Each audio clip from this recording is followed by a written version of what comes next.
हम लोग अभी डायनेमिक ऑफ सर्कुलर मोशन पढ़ने वाले, ठीक है।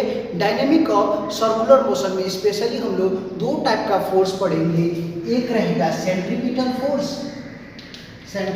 फोर्स और दूसरा रहेगा सेंट्रीफ्यूगल फोर्स, ठीक है। दूसरा रहेगा सेंट्रीफ्यूगल फोर्स, ठीक है कि नहीं। अभी शॉर्ट फॉर्म में एब्रिविएटेड में बता दूं तो सेंट्रीपिटल मतलब इनवर्ड वाला फोर्स और सेंट्रीफ्यूगल मतलब आउटवर्ड वाला फोर्स जो भी एक्ट करेगा उसको हम लोग क्या बोलेंगे, सेंट्रीफ्यूगल फोर्स बोलेंगे, ठीक है। अभी इसी को मैं डीपली एक्सप्लेन करने वाला हूं वन बाय वन, ठीक है। अभी हम लोग सेंट्रीपिटल फोर्स पढ़ेंगे। सेंट्रीपिटल फोर्स,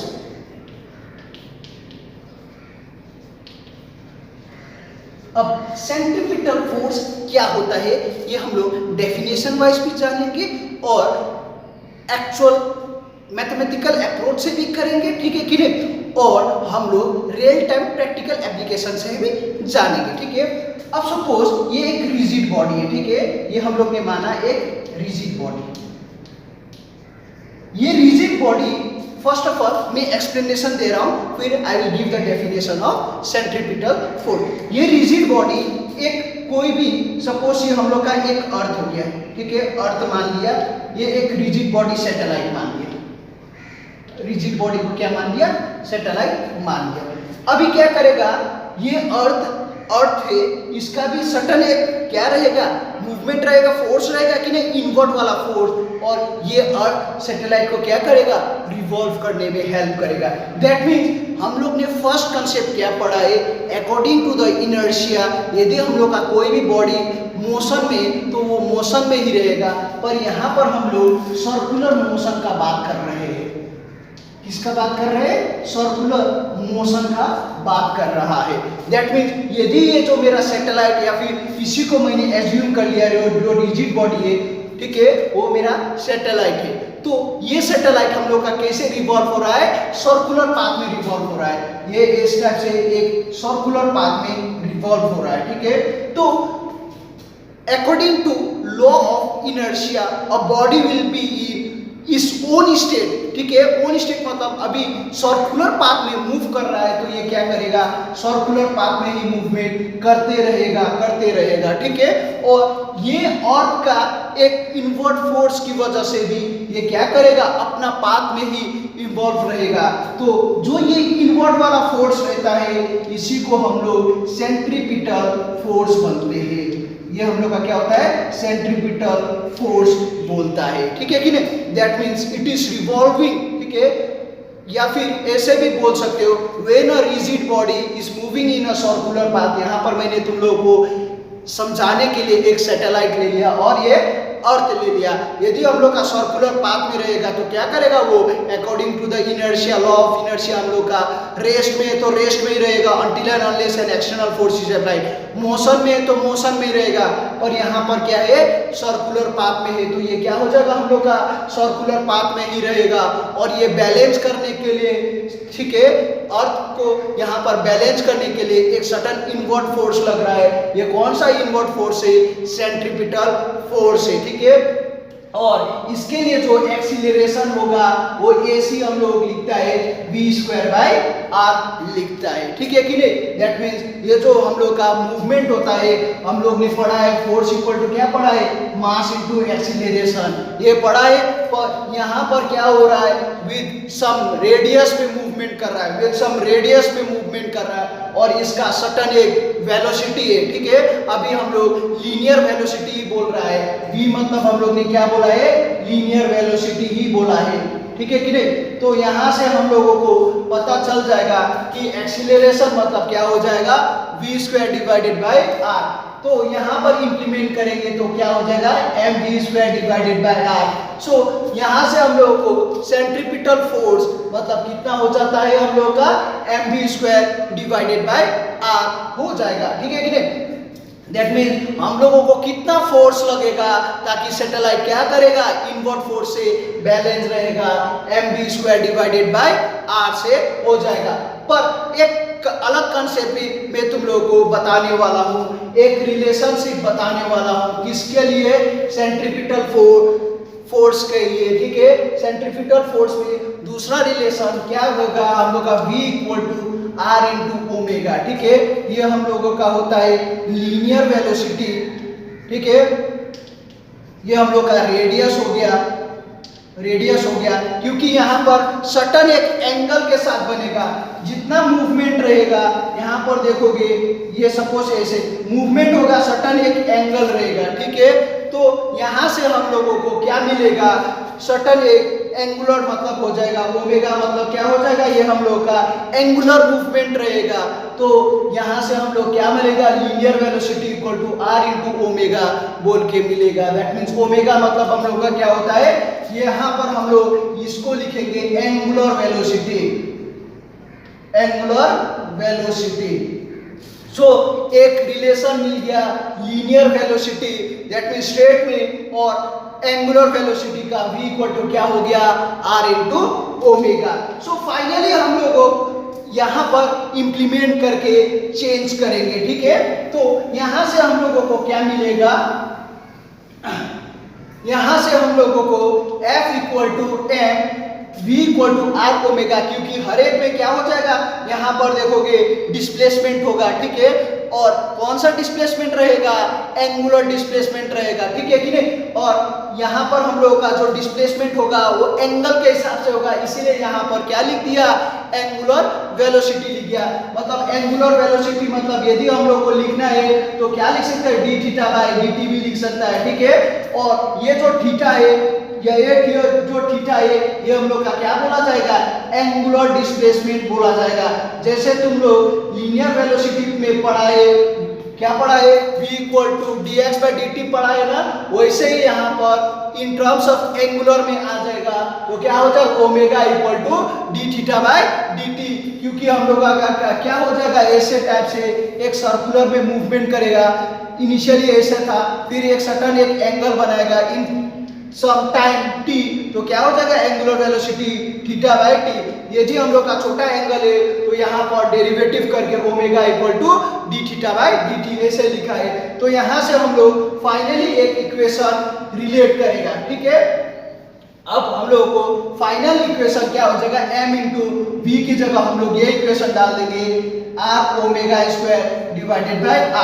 तो यहाँ से हम लोग को centripetal force in terms of किसमें लिखा? एंगुलर के टर्म्स में लिखा, ठीक है। एंगुलर वेलोसिटी में तो r omega square divided by r। तो यहाँ से r और गेट कैंसल, तो f हम लोग का क्या हो जाएगा? m r ओमेगा स्क्वायर हो जाएगा, ठीक है। और हम लोगों को एक ये भी रिलेशन याद होना चाहिए, हम लोग को एक ये भी रिलेशन याद होना चाहिए कि ओमेगा मतलब क्या होता है? 2 पाई डिवाइडेड बाय t होता है, ठीक है। क्योंकि एंगल में हम लोग कन्वर्ट कर रहे हैं। सो यहाँ से हम लोग को t मतलब क्या होता है? 1 बाय न्यू। तो ये हम लोग का क्या होता है? फ्रीक्वेंसी,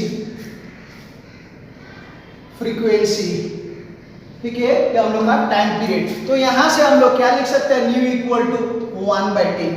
सो ये इक्वेशन को मैं फिर से रिड्यूस कर दूंगा, तो क्या हो जाएगा? Omega equal to 2 pi nu हो जाएगा, 2 पाई न्यू हो जाएगा। तो फाइनली यहाँ पर मैं और सब्स्टिट्यूट करके मैं दूसरा इक्वेशन भी लिख सकता हूँ, ठीक है। सो फाइनली मेरा इक्वेशन हो जाएगा m, ये भी एक इक्वेशन इंपॉर्टेंट है, ठीक है, m v square divided by are.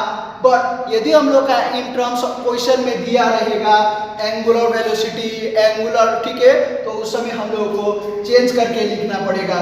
तो एम आर ओमेगा की जगह क्या लिख सकते हैं? 2 पाई न्यू का होल स्क्वायर, क्योंकि ओमेगा मतलब मैंने क्या बोला है? 2 पाई डिवाइडेड बाय टी, और 1 बाय टी मतलब क्या होता है? ओमेगा। तो एफ हम लोग का क्या हो जाएगा in terms of that? M r 2 pi, या फिर ऐसे लिख दो 4 पाई स्क्वायर न्यू स्क्वायर, ठीक है। तो ये हम लोगों का क्या हो जाएगा? Centripetal force in terms of mass, radius और फ्रीक्वेंसी के टर्म्स में भी हम लोग ने लिख लिया, ठीक है। अब मैं तुम लोगों को ये क्या हो गया मैथमेटिकली भी बता दिया। ठीक है, अब मैं फाइनली एक डेफिनेशन लिखने वाला हूं for centripetal force.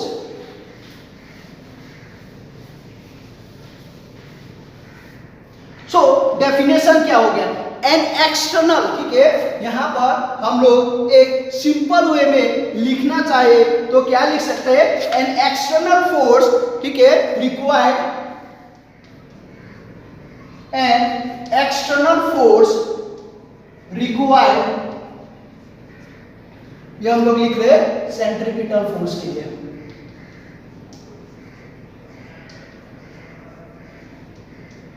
Centripetal force के लिए an external force required to make a body, required to make a body किस पे, moves along a circular path, moves along a circular path.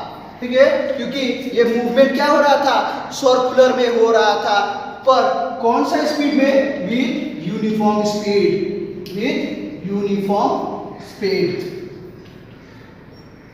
Is called centripetal force.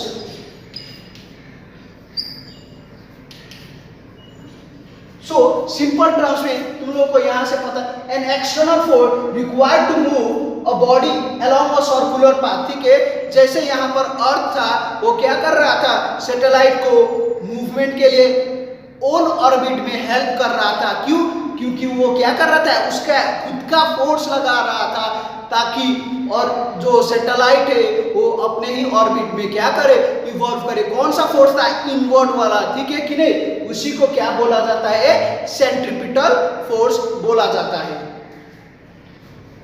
अच्छा, अभी हम लोग ने centripetal force पढ़ लिया, ठीक है, उसी के रिलेटेड एक क्वेश्चन सॉल्व कर लेंगे। An artificial satellite of mass 2500 kg is orbiting around the earth with a speed of 4 km per second at a distance of 10 to the power of 4 km from the earth. Calculate the centripetal force acting on it. सो तुम लोगों को question में क्या given दिया है, हम लोगों को क्वेश्चन में दिया है मास है 2500 kg। ठीक है, और उसके बाद हम लोगों को क्या दिया है, मास के बाद हम लोगों को वेलोसिटी दिया है 4 किलोमीटर पर सेकेंड। ठीक है, और हम लोगों को क्या दिया है, रेडियस दिया है 10 to the power of 4 kilometre. ठीक है, देखोगे अर्थ है, एक सैटेलाइट घूम रहा है, ये हम लोग का अर्थ है, ये एक सैटेलाइट घूम रहा है, ये सपोज अर्थ है, ठीक है, ये हम लोग का अर्थ है, सैटेलाइट घूम रहा है। तो मैंने तुम लोगों को यहाँ पर बताया था, ठीक है, ये हम लोग का एक सैटेलाइट है, ये हम लोग का अर्थ है, ये हम लोग का सैटेलाइट है।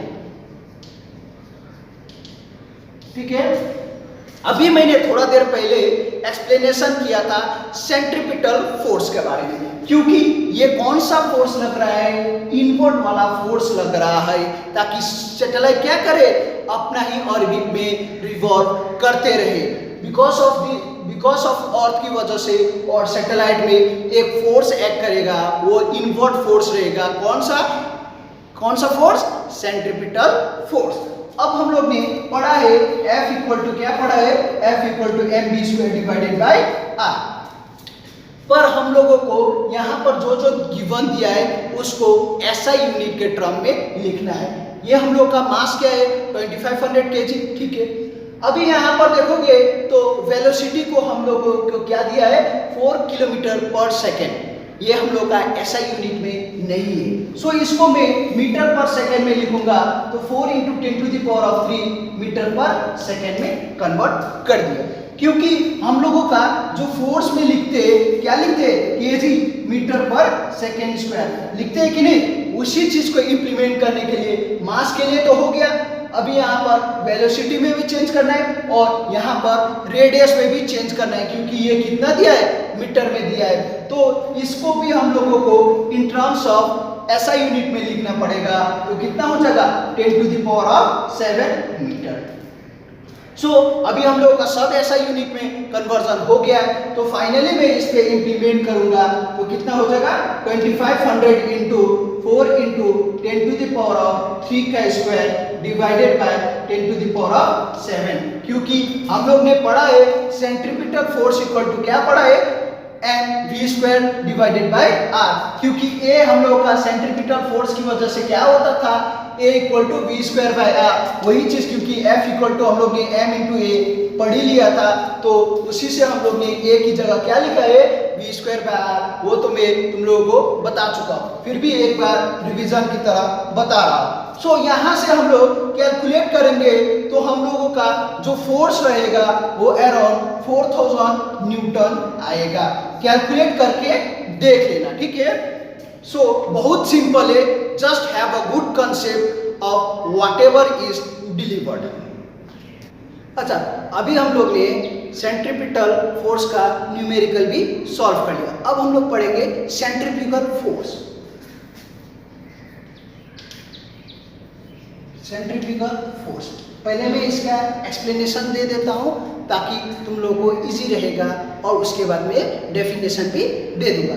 अब सेंट्रीफ्यूगल फोर्स मतलब क्या होता है, आउटवर्ड फोर्स जो एक्सपीरियंस करेगा, ठीक है, ताकि क्या रहेगा वो सर्कुलर पाथ में ही रहे, उस फोर्स को क्या बोलेंगे हम लोग सेंट्रीफ्यूगल फोर्स बोलते हैं, ठीक है कि नहीं। अभी मैं इसको जैसे फॉर एग्जांपल हम लोग एक टर्न करके जा रहे हैं, ठीक है, शटल एक टर्न करके जा रहे हैं कोई गाड़ी में, ठीक है, यहाँ पर एक कोई गाड़ी में, ये हम लोग का सपोज एक कोई बस है, ठीक है, बस है। अभी यहाँ पर हम लोग जैसे ये टर्न करता है, ये टर्न करता है, ठीक है, ये टर्न करता है, तो हम लोग क्या होता है बाहर की साइड आउटवर्ड की तरफ फेंकता है ना, वो आउटवर्ड की तरफ फेंकने वाला चीज क्या होता है हम लोग का सेंट्रीफ्यूगल फोर्स होता है। समझ में आया?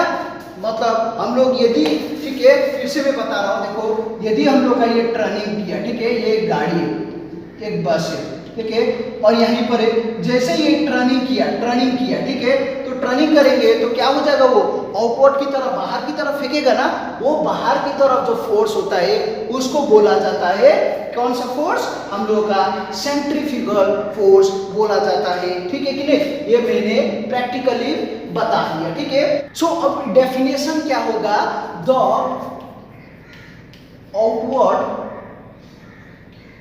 ठीक है, कौन सा फोर्स है आउटवर्ड रेडियल फोर्स, ठीक है, क्योंकि रेडियस में रहेगा, रेडियल फोर्स मैंने अभी एक्सप्लेन किया क्या हो रहा है, outward force experienced bye an object,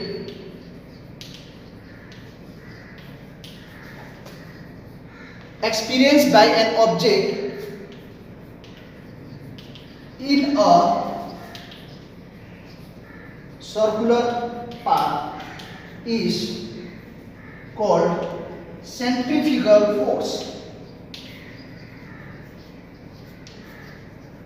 So I guess it's clear to you, मतलब जो भी इनवर्ट में रहेगा वो सेंट्रीपिटल, और जो आउटवर्ड में एक्सपीरियंस करेगा उसको क्या बोला जाता है हम लोग का सेंट्रीफ्यूगल फोर्स बोला जाता है, ठीक है।